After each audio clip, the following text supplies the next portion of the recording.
It has happened, and there's nothing you can do about it. It's like a sun or a planet getting stuck in the accretion disk of a black hole.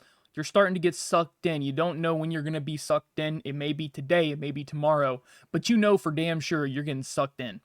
And yeah, that's basically what's happening with Funimation. They are getting absorbed by Crunchyroll. So if you didn't already know, Crunchyroll and Funimation are both owned by the exact same company. They're both owned by Sony. So if you were subscribed to either of those platforms, maybe even both of them, then your money was going straight to Sony.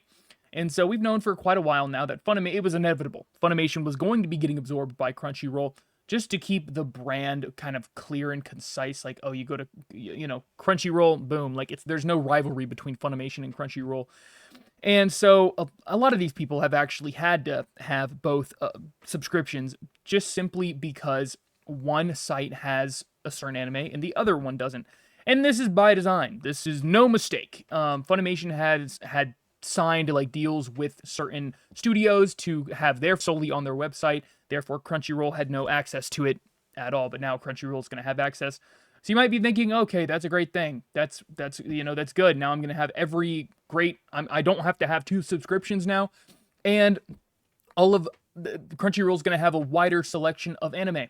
Yeah, well, you'd be right about that. However, it's all soiled. It's a big old stinker from the fact that Crunchyroll is not going to be transferring over anyone's digital libraries in any capacity. No one's going to be able to keep anything that they bought on Funimation.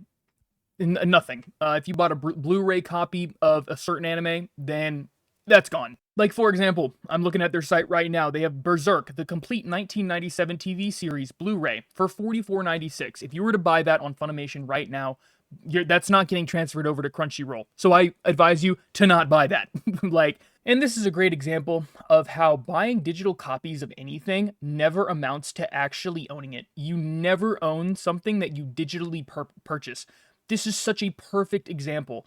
Funimation getting absorbed by Crunchyroll, everything that anyone's ever bought on Funimation is just gone. Any Blu-ray copies of anime, any just straight anime, like limited editions and stuff like that, are just gone. You will not be able to get to it. Your only real way of keeping whatever you bought on Funimation is by, pirating it off of the actual site and then keeping it in your collection, which technically, if they want to say that you own it, there should be no problem with recording it off their site, but I'm not gonna, go that far.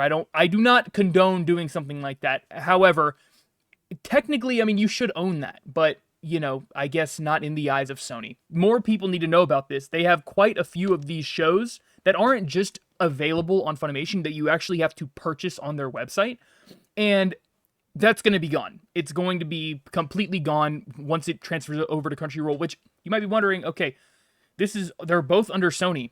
Why in the world wouldn't they want to just transfer over people's digital copies of whatever they bought? Well, that's a really good question. I have no idea with with the terms and agreements and stuff that they did with these companies. Like, maybe they legitimately just can't, but I don't really think that's the case. I think that they could if they wanted to, and they're hoping that the people that previously bought stuff on Funimation are just going to go to Crunchyroll once Funimation is absorbed and buy whatever they bought on Funimation just on Crunchyroll again. And so they just get double the money. That's what I think's happening, but I could totally be wrong about that. Why else would they be doing this? There's no other real benefit for them doing this. They're just kind of crushing their brand, their loyalty to their customers. It's really a horrible thing to see. I think what's going to be happening is people are going to start pirating a lot more, a whole lot more, and really a lot of these studios are going to be losing a shit ton of money. So Crunchyroll is increasing their subscription plan from $55 up to $99 per year. And I can tell you right now, the reason that they're doing this, it's not really, it's a no-brainer, pretty much. They're getting rid of one streaming service, so guess what? They're going to try to recoup the money that they're losing from, absorbing this other streaming service, because now they don't have two platforms for people to subscribe to anymore. So clearly that is the reasoning for that one. But yeah, guys, it's just sad. Crunchyroll everyone's kind of getting fucked from every angle. Because I actually have both platforms. And so I was seeing, oh, Funimation is going to be absorbed. That's great. They're going to be getting all their shows. That's going to be, that's going to be a good thing. However, a lot of some of the shows from Funimation aren't even transferring to Crunchyroll, but we'll see what happens with that. But it's just a bad situation considering they are rising the subscription premium for everyone. The people that have digital libraries on Funimation where they've just been hoarding stuff for years, and Funimation said they're going to be able to keep it forever, but that's not the case. You're never going to be able to get your stuff back again, apparently, unless you buy it on Crunchyroll. And yeah, that's basically why everyone is kind of up in a fury about this whole merger situation. So yeah, we're kind of getting screwed from all angles, but it is what it is. There's nothing you can really do about it. You just have to sit there, watch, and maybe shed a tear or something. I don't know. But yeah, guys, that's basically it. That's all I got. See ya.